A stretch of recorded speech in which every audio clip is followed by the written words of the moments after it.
Assalamualaikum warahmatullahi wabarakatuh. Selamat datang di channel Pitagoras. Nah, di video kali ini kita akan membahas soal tentang pegawai pemerintah dengan perjanjian kerja atau P3K bidang profesional, khususnya untuk Bapak Ibu guru bidang studi matematika. Nah, di sini udah aku persiapkan beberapa soal terdiri dari yang akan kita bahas di video ini, yaitu 5 buah soal. Nah, langsung saja ke soal yang pertama, yaitu mengenai dimensi 3. Nah, perhatikan soal yang pertama itu adalah diketahui kubus A, B, C, D, E, F, G, H dengan rusuk 8 cm. M adalah titik tengah EH, maka jarak titik M ke AG adalah titik-titik. Jadi salah satu trik atau salah satu metode dalam menjawab soal dimensi 3 adalah kita menggambar terlebih dahulu bangun ruang dimensi 3 tersebut. Nah, kali ini bangun ruang dimensi 3 itu adalah kubus, maka kita harus gambar kubus terlebih dahulu. Nah, jadi kita gambar kubusnya.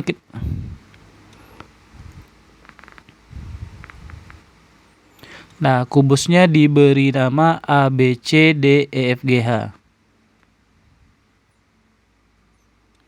Kubus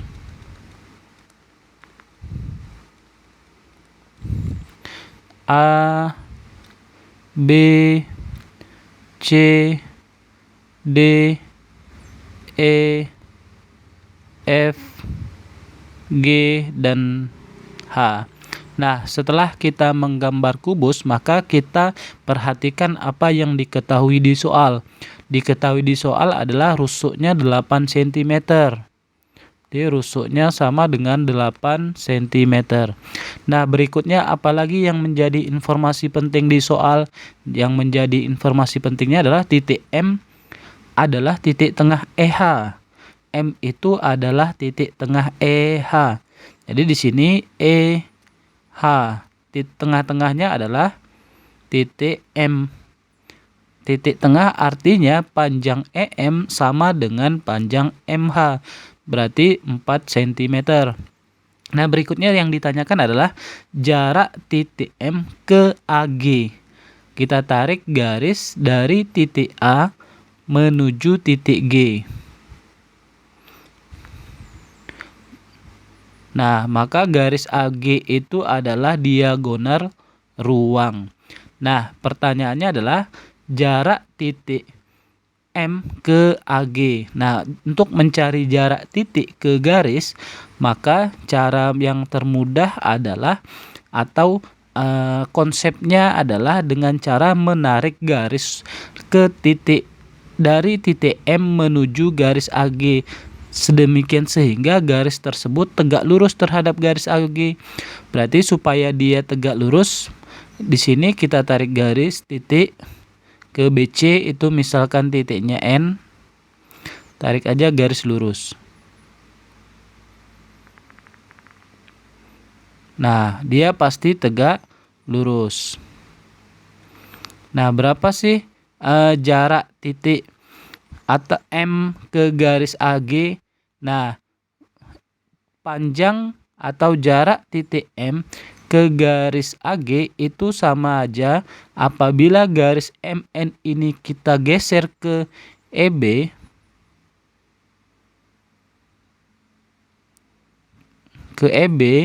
lalu ternyata EB itu adalah diagonal bidang, MN itu adalah sama dengan panjang diagonal bidang, maka MN itu sama dengan 8 akar 2.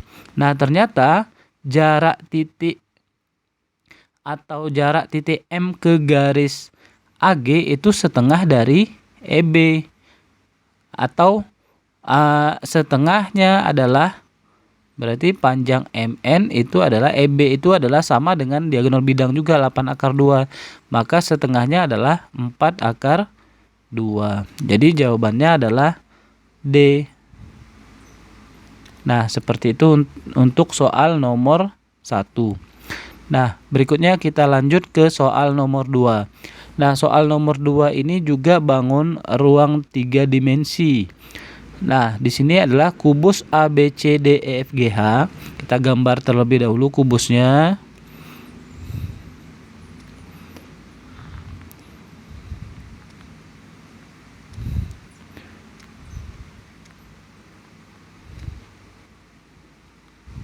Lalu kita beri nama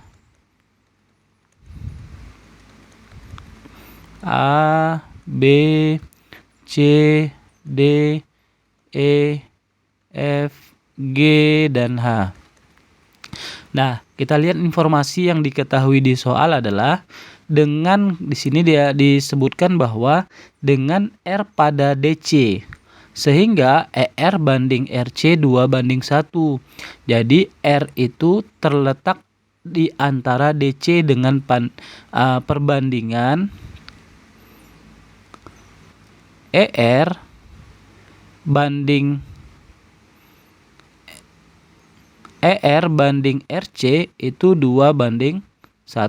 Mana ER? R itu terletak pada DC. Di sini R ya. Sininya R. Sehingga DR, oh ini berarti soalnya salah. Harusnya DR banding RC itu 2:1. Nah, perbandingan volume limas dan kubus adalah titik-titik. Nah, ternyata kalau kita tarik garis sini, di sini, dan di sini, dia akan membentuk, dan di sini juga. Nah, dia akan membentuk sebuah limas. Kita cari aja volume limas. Volume limas ternyata R itu adalah titik tingginya ya, atau titik puncak dari limas itu. Volume limas itu adalah 1/3 luas alas kali tinggi. Berarti 1/3, karena alasnya berbentuk persegi, maka panjang persegi, misalkan rusuknya adalah A cm, maka luas alasnya adalah A kuadrat. Karena persegi rumusnya adalah sisi kali sisi dikali dengan tinggi. Maka 1/3 A kuadrat dikali, nah ternyata si tinggi limasnya adalah 1/3 dari rusuknya, berarti 1/3 A. Maka sama dengan 1/3 A kuadrat dikali A, berarti A 1/9 A pangkat 3. Ini volume untuk limas. Nah, kemudian kita cari volume kubusnya. Volume kubus itu rumusnya adalah sisi atau rusuk pangkat 3. Tadi kita sudah memisalkan rusuknya dengan A, jadi A pangkat 3. Nah, ditanya adalah volume limas dan kubus perbandingannya berapa. Berarti volume limas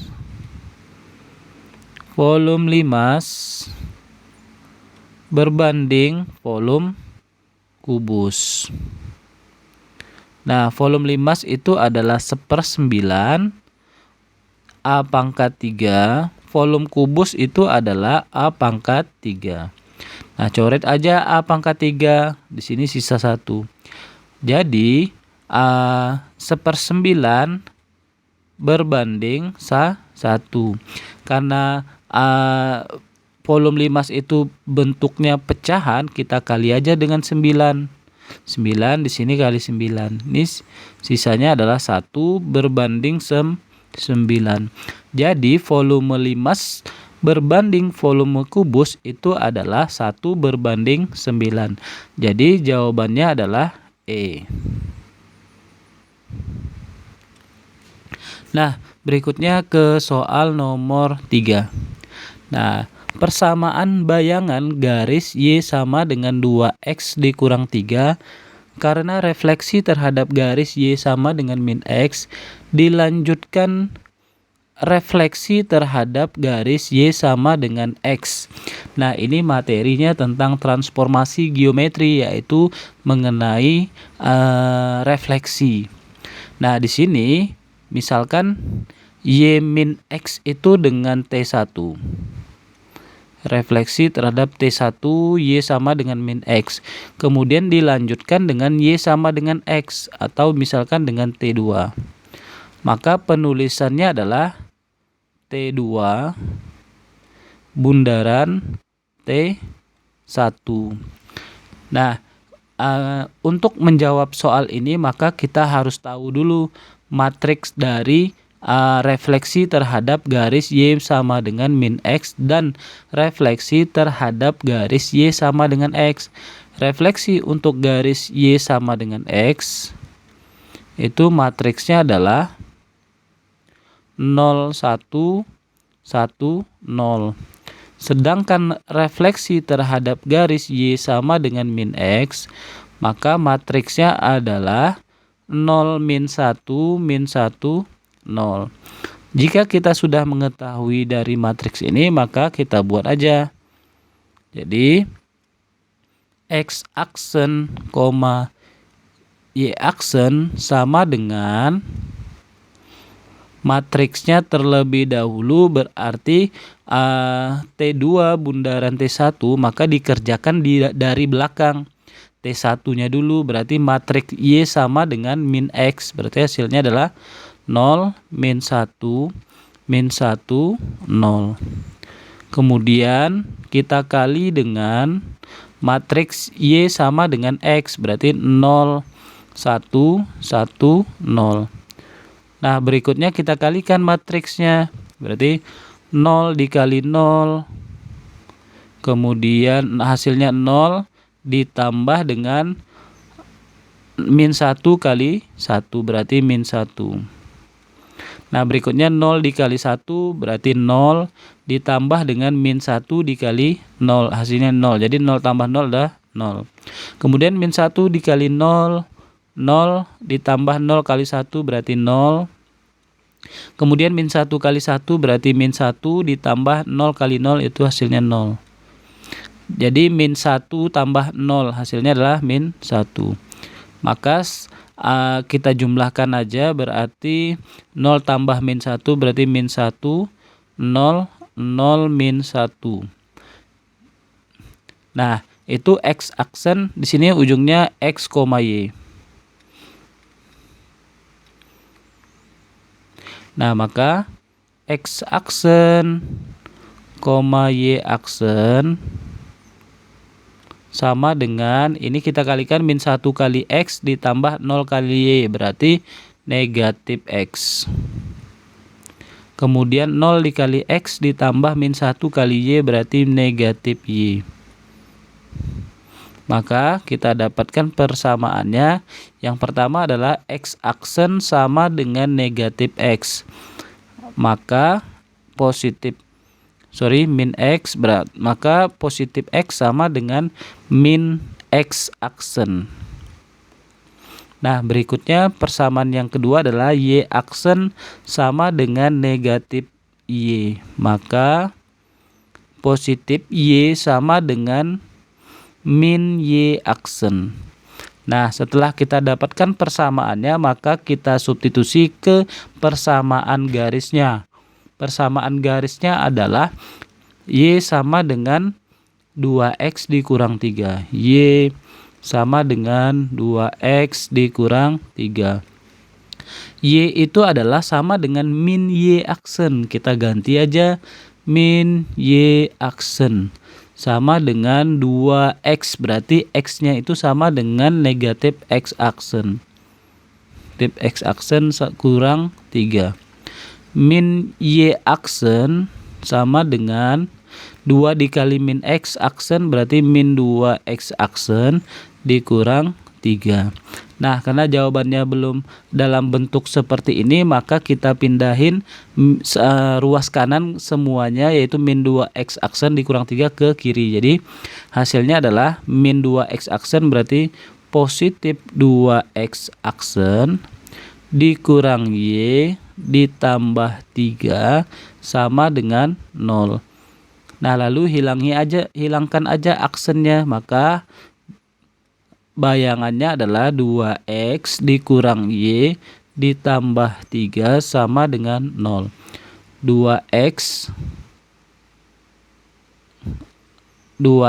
dikurang y, atau berarti kita pindahin min y aksen aja.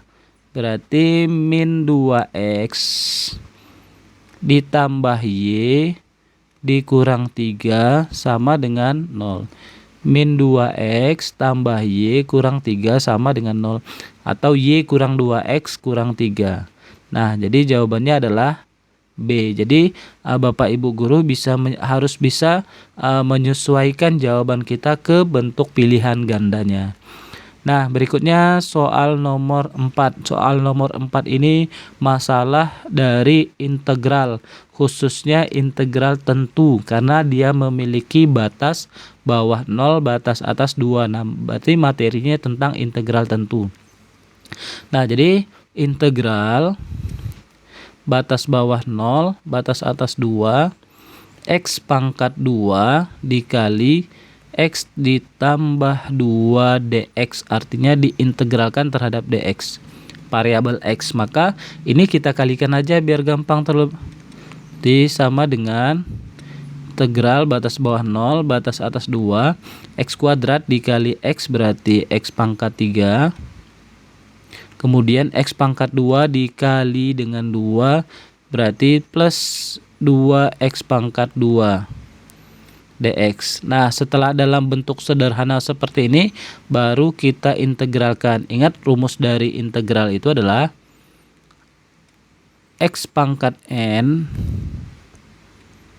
itu integralnya adalah 1 per n ditambah 1 x pangkat n ditambah 1.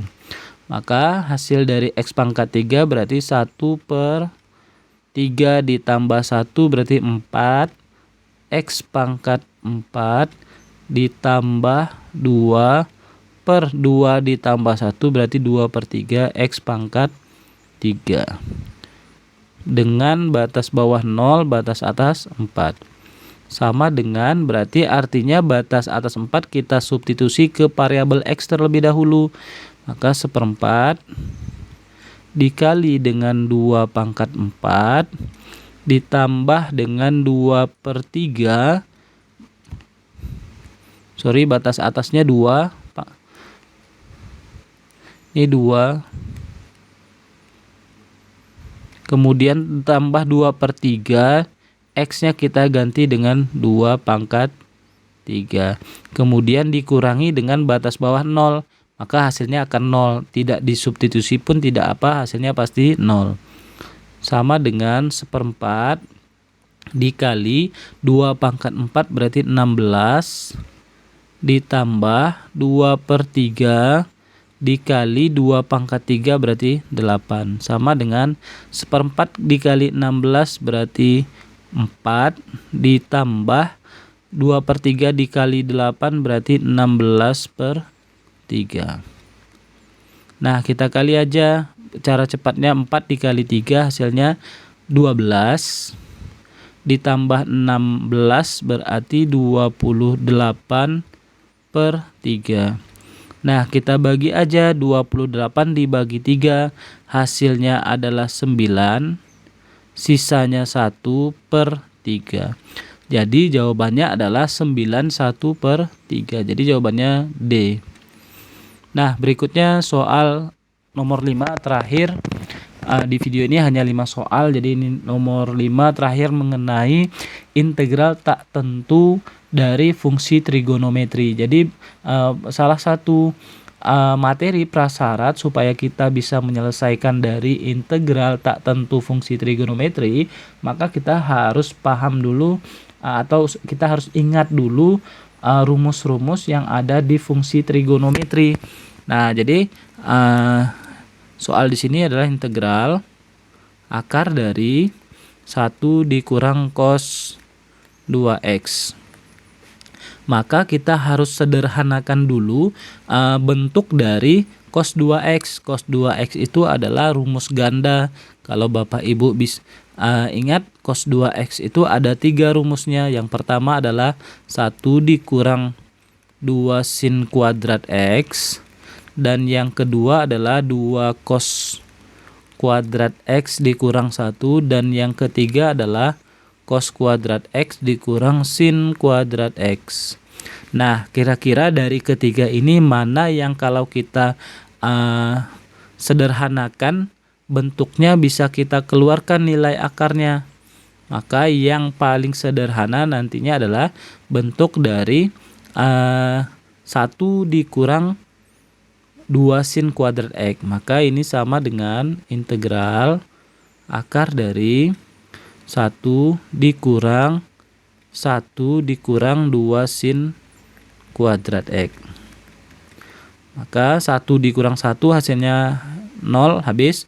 Min dikurang 2 sin kuadrat x, maka sisanya adalah akar dari 2 sin kuadrat x dx. Ini dx tadi.